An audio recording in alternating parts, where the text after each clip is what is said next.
Olá pessoal, então vamos continuar com a nossa leitura do livro A Psiquiatria de Deus, né? Estamos meditando agora nos 10 mandamentos.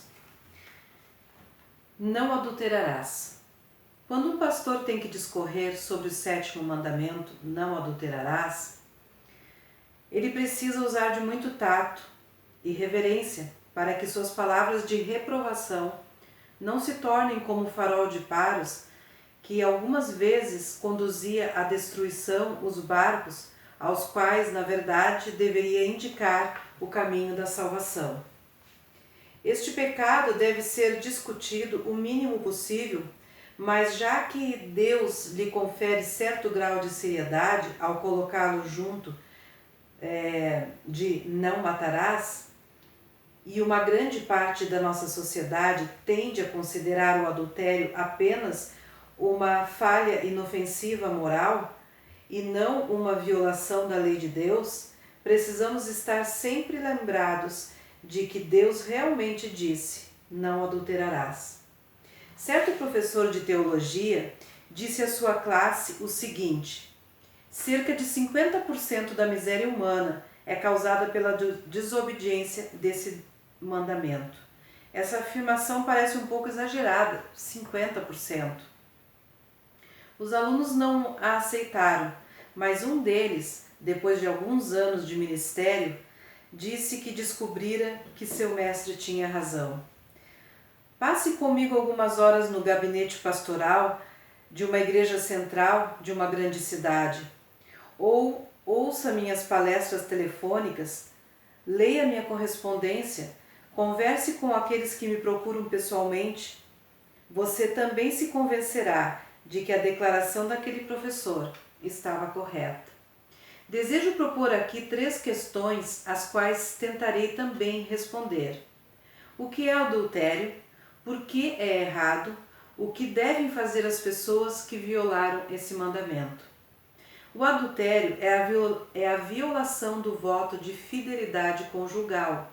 Qualquer atividade sexual extramatrimonial é adultério. Jesus vai um pouco além e diz que abrigar a lascívia no coração, mesmo que ela não frutifique num ato, equivale a cometer adultério. Está lá em Mateus 5, 27 e 28.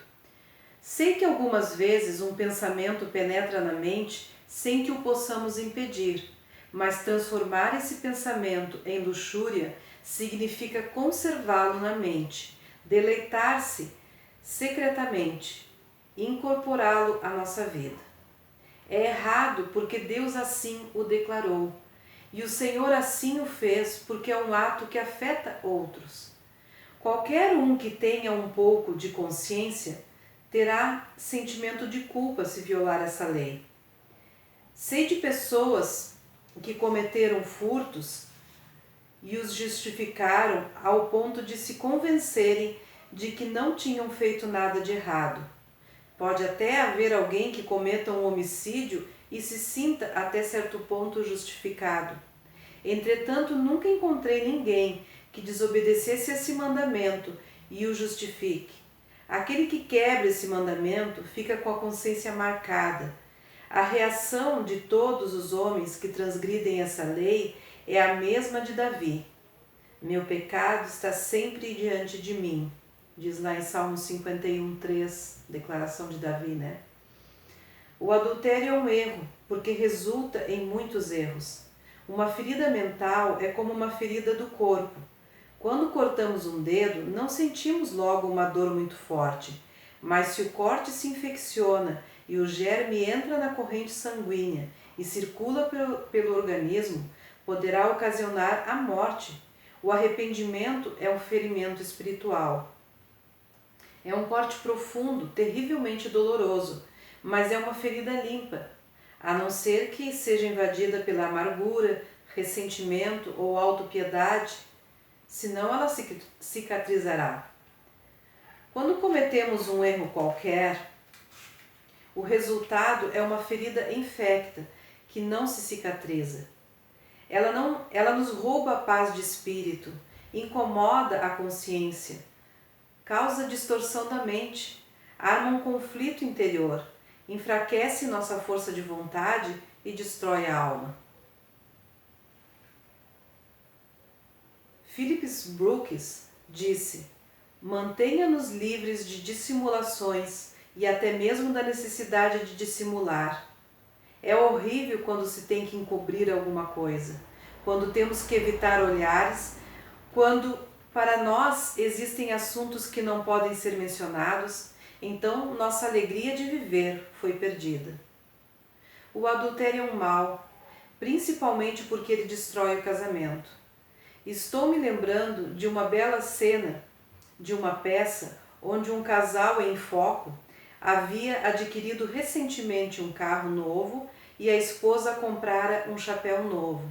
À noite, quando eles vão se deitar, nenhum dos dois está com sono, pois se acham embalados na própria felicidade. A senhora então diz: querido, somos as pessoas mais felizes do mundo. E o marido lhe pergunta: por quê? Só porque temos um carro novo e um chapéu novo? Não, querido, é porque temos um ao outro. Não é preciso muita coisa para se ter felicidade no casamento. O dinheiro, os bens que o dinheiro nos proporciona são válidos, mas podemos perfeitamente passar sem eles. Existem dois elementos essenciais que devem estar presentes no casamento. O primeiro é uma afeição profunda, um grande amor um pelo outro, um sentimento bem diferente do que dedicamos a qualquer outra pessoa. O segundo elemento é uma confiança absoluta. O adultério destrói ambos. Os índios iroqueses dos Estados Unidos tinham um costume muito interessante para a celebração de um casamento. Durante a cerimônia nupcial, os noivos ficavam em frente um ao outro nas duas margens de um regato e ali uniam as mãos por sobre a corrente das águas. Isso significava que a vida deles deveria fluir sempre unida. Supondo-se que sabemos que alguém cometeu adultério, como é que devemos agir? Vamos ao 8º capítulo do Evangelho de João e vejamos como Jesus agiu para com uma mulher adúltera levada perante ele. Não havia outra coisa a fazer senão apedrejá-la, mas os homens decidiram pedir a opinião de Jesus.